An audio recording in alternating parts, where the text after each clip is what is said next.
Lights they flicker and the candles glitter like you're in a thriller. Heart goes pum pum pum. Ghostly figures they can get so bitter. Show you want to enter, you can turn back. You don't know where I've been. What's going on inside? Where the monsters like to come alive, come alive. Do you really wanna know me? I'm really not that cozy. It's up to you, so you decide, you decide. Would you love me at my worst till the coffin's in the dirt? Try to break me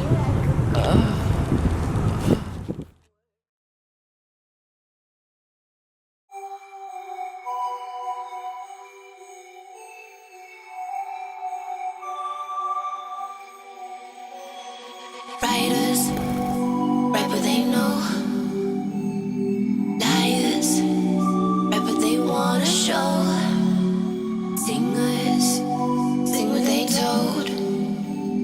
But I know you got something else to say.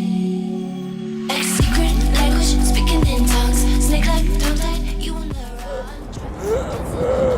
There she go.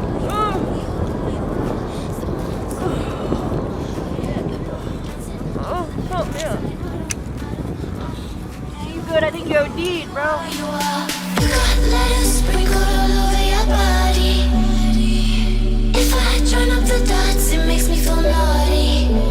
I feel like I shouldn't touch. You gotta know touch and sign. You remember the first time you overdosed? Yeah, of course I remember. It was traumatizing. I don't really remember too much about what happened. All I know is that I woke up and was so sick, and I had to call an ambulance, not because of the overdose, but because I was so sick from the detox and the withdrawal. Because once you get shot with the Narcan in your nose, it puts you into instant withdrawal because it kicks out the opiates right out of your receptors in your brain. So you get really, really sick. So I definitely remember that. What was going through your mind before you used that time? It takes me back to just not being sick. I'm always thinking about not being sick and how to be well. So before I was thinking about not being sick, and afterwards I was thinking about how sick I was and not being sick. Did you ever think this could be the last time you do this? I think that every time I think, could this be? I wish it could be. It's not that easy. I constantly am wishing it was easier to be an addict and to stop using. During the overdose, what did it feel like when your body started shutting down? It happened so quick. So you're there 1 second and then you're not there the very next. So you don't really feel much when your body is starting to shut down. It just happens really quick and you fall out. And when you wake up is when you feel all the effects of everything. Did you see or hear anything? Some people say they leave their body. Did that happen to you? No. It's like I was asleep and not dreaming, or dead, essentially, because that's what an overdose is your body dying. You know, your heart, your breathing, everything stops. You're only supposed to even give Narcan when the person has stopped breathing. So, no. Was there a moment where you thought, this is it, I'm dying? Not when I overdosed, throughout my day-to-day life sometimes, but again, you can't feel anything, so you don't know really what's happening until after. Did anybody find you, and who saved you? I got lucky. Somebody walking by whose name I still don't know to this day found me. And sometimes you walk by people on the street, and out here you're not sure if they're just really high or if they've actually overdosed. It's always good to stop and check and make sure the person's breathing, and if so, find Narcan, the closest Narcan you can, or keep it with you at all times, or sometimes the person even has it on them. But yeah, so some random girl was walking by and she saw me lying there, and I got lucky enough that she checked, because if she wouldn't have checked, who knows if anybody would have checked. And that could have been it, you know. So, aftermath. When you woke up, what was the first thing you felt? Fear, anger, relief? None of them. Anxiety and panic and nausea. That's what I felt. Did that overdose change you, or did you go right back to using? It did both. I went right back to using to, you know, like I said before, get well. You have to do more drugs in order to stop feeling that extremely intense precipitated withdrawal.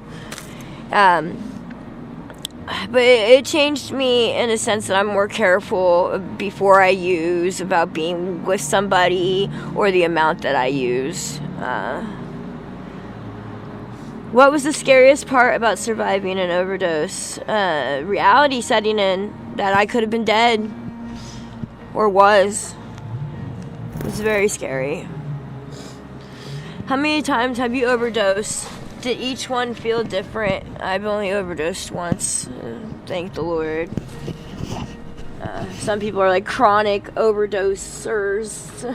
They overdose all the time. Did you ever feel like you were playing with death? Almost like gambling? Yeah, every time. I feel that, and I'm playing with it. That's why I said I'm careful about how much I do, or about being with somebody, because you're gambling with death every single time you use. You know, it sometimes you can do a lot and you don't feel anything. Sometimes you can do the littlest bit, and that's what puts you out. It's a huge gamble. You're gambling with your life, and you're also not gambling with your life just only when you use. But, you know, every day what it takes to get high, I'm gambling with my life as I walk these streets. You know, as I have to get into cars with strangers or steal any of that stuff, it's all gambles. And it's not smart to gamble with your life, because it could all be over in a second. It's crazy. Who was the first person you called after you survived, or did you keep it to yourself? I didn't call anybody. I didn't keep it to myself, but I didn't call anybody, so, like, I would just tell, you know, certain people I know out in the streets, like, yeah, I overdosed today, or, you know, tell them I needed some help because I still wasn't feeling good. But it's not like I called a sponsor or my family or my boyfriend. I don't think they really want to hear from me until I'm actually getting clean anyways. So I don't even bother. Did you ever think about the people who would have found you dead? Yeah. It's traumatizing for anybody to find someone dead. I've had to find people dead before.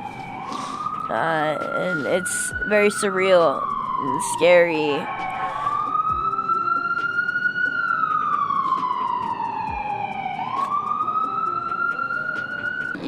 You know, yeah, I'm more worried about anybody else, because people, if they find you, they continue with their day-to-day pretty much anyways. It affects them maybe a little bit.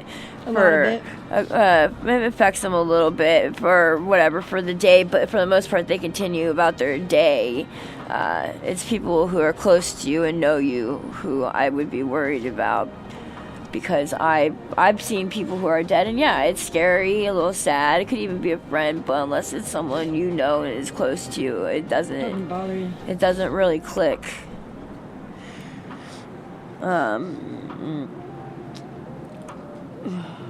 If someone watching this is on the same path, what would you say to them? I would tell them the same things that was told to me. But I feel like not that it doesn't matter, but that people don't do what they want to do. They have to go through it themselves to really learn.